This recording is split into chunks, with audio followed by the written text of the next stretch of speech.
I've always felt that design has to start with a conversation. It has to start with a warm-up. You know, all the great bands don't just cut a record. I mean, they go through jamming sessions. They're trying to find something.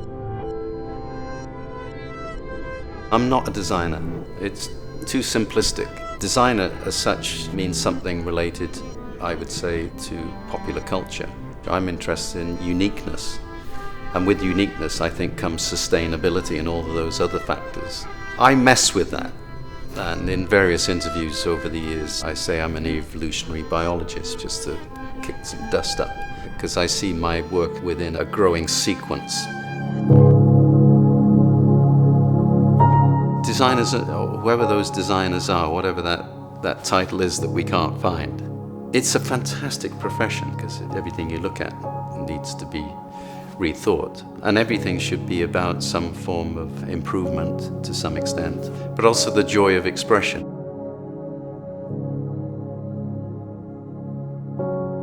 Nature is phenomenal in developing and adapting materials which are all biodegradable.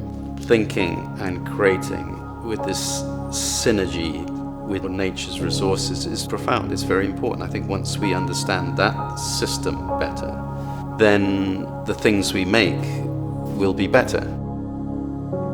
Organic essentialism has been a fire in me for a long time, because it was my epiphany. What would be a salient, intelligent contribution to my profession? Organic essentialism is the shift from the mechanical to the biological. And I mean that in every sense, the way things are conceptualized, how they're built, what they're built from, the birth, life, death of those projects, a transition from what is sort of the Industrial Revolution and all of its fossil fuel inclusion, and through to today, 21st century. 21st century is the big one. This is an age where we have amazing people out there who are pushing forward.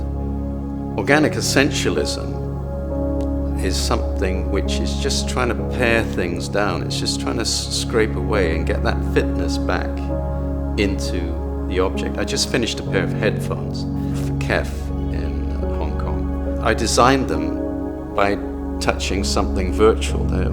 It's almost like the metaverse, because I was thinking, well, that's what people do. You know, this is what you do with your hands. Your hands are everything. And I thought, well, maybe you just use your finger to interface. And so that's what I've done. So the shape of those headphones are absolutely the organically essential necessity of my hands related to my ears and the idea of audio. It's a slightly magical thing that you can stroke a shape, which is the sculptural aspect, which I think is important to all design. It's the lift. I'm looking for the essential communication of an object.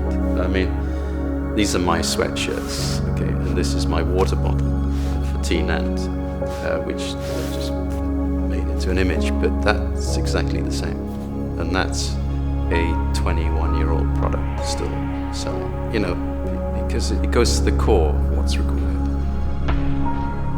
To give you some examples of things I've designed which examine certain aspects of this interest in nature, the Go chair. When I started the Go, the original drawings for that are fascinating, and many of which are in the Pompidou collection. I tried to mess with it. I tried to distort my way of thinking. So anything rational, I would decline. So I would grow a leg out of the center, just off at one side. I would try and bring an arm from another one, an arm from there. I mean, it didn't make any sense. Eventually, I was trying to break this damn embedded thing about chairs and four legs and this and whatever it was, and to go off in my own universe. And so I sculpted that in my workshop at the time out of foam. It was the world's first injection molded magnesium chair. So you've got a lot of things going on. By the way, this was for a wood company, so I had a lot of resistance to what I was doing. So, of course, I've got this form that I love. You've got to divide it up.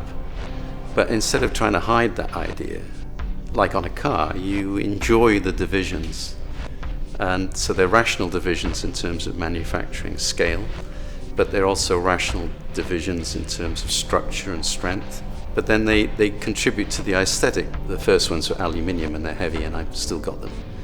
When they went to magnesium, it's a joy. And also they're cold to touch. So there's lots of layers in a product like that which are nature related.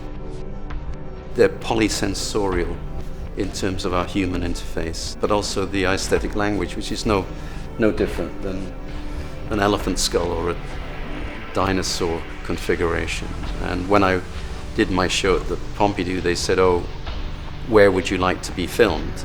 And we went to the Natural History Museum, which nobody goes to in Paris. It's a wonder of the world. It's unbelievable. And the emotions that I feel in those spaces are deep and transformational.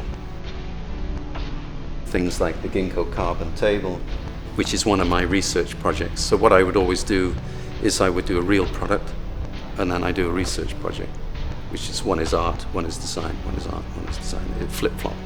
So I did the ginkgo carbon, and then I did the world's lightest suitcase for a Globetrotter, 1.3 kilos, after my research on the ginkgo.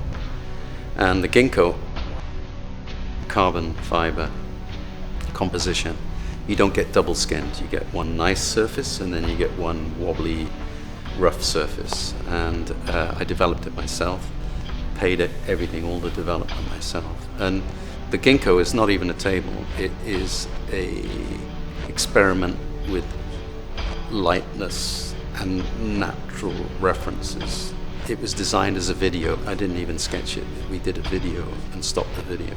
It's called the single surface deformation. So it looks at growth, and growth underpins everything I do. All the work I do, because they are generally freestanding, nomadic objects, they relate to space, as in sculpture.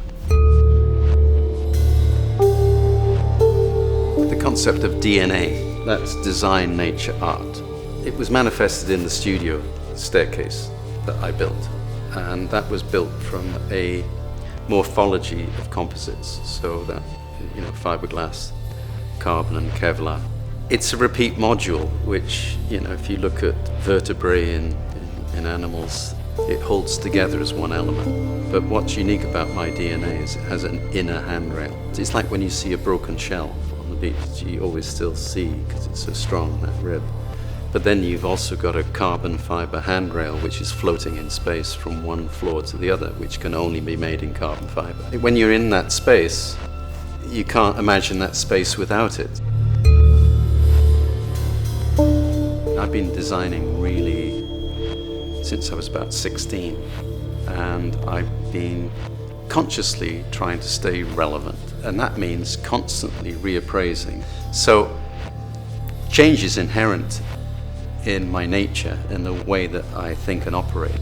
All the successful people are those who have a sort of anticipatory perception of the methods by which we will really harness a tertiary phase revolution in industry, which is very important, by the way. Industry has to become cleaner and more biological. You have to just use the material you need rather than all this waste. The idea of a factory just pumping out thousands of things, hoping they'll sell, seems ridiculous to me. So the concept of additive technologies, for example, 3D printing, making specifically for that need when you need it, I think is great. When the opportunity occurs, how can we use this new technology to actually print three-dimensionally with the material we need, what we need? I think that's really incredible. That's a very resourceful way of manufacturing. I've used 3D printing. I've investigated at different scales, for example. So I've worked on everything from a shoe, which is wearable, printed in nylon. That was for United Nude, a really complex coagulation based on gravity, very elegant. Also, not so long ago, I worked with Formula One, probably not a relevant product, but perfumes. We printed in metals, and we printed in polymers again as production, as something you can go and buy. And I mean, they look extreme, but Formula One is about extreme performance. And the language of, if you look at Formula One right now, it's becoming much more organic and much more essential. There are these incredibly animalistic body lines that come from a form of bioengineering. So bioengineering tends to relate very well with 3D printing. Then I've taken it up to scale. We did a thing called Future Lab in Shenzhen, where we printed pretty much most of the space. I did that in liaison with Nagami out of Spain. I worked very closely with them, and the furniture-related elements and lighting and so on, only making what you need. But then I'm also on the jury every year for the 3D Pioneers Challenge, which is based in Germany, where we judge on these new applications. And we're talking about medical applications, you know, artificial hearts and limbs and so on, where you can scan through the body and regenerate, you know. So why are we not using that for most things? I'm fascinated about this new position, which is where you take all of the things which are starting to bear down on us now, like sustainability, materials use, climate change, shipping costs, get rid of fossil fuels, off-grid generation of energy, that self-sufficiency and so on. What that gives me, it gives me a particular type of colony, which is sort of almost like silver bubble wrap architecture and weird kind of lightweight scaffolding in bamboo like Ban, with 3D printed beehive type living accommodation, and maybe it only lasts 100 years. Great. Solar, wind, the whole thing. Wow, you start to generate something that's devoid of style, it's devoid of status, which is a dreadful thing. You see it in London. Bricks and mortar and concrete and all those things which seem to be old school. I don't see the contribution that humans are really making to the health of the planet. My thinking is harness the logic and beauty, the intelligence of evolutionary nature, wherever that comes from, accelerate it, because that's what computational algorithms and so on can do. AI absolutely is really important in compressing down to that sort of essence of how we can really reconnect with nature with a great symbiosis. And I think out of that will come amazing aesthetics, amazing life, clean air. I mean, all these things which make our lives as humans far more worth living.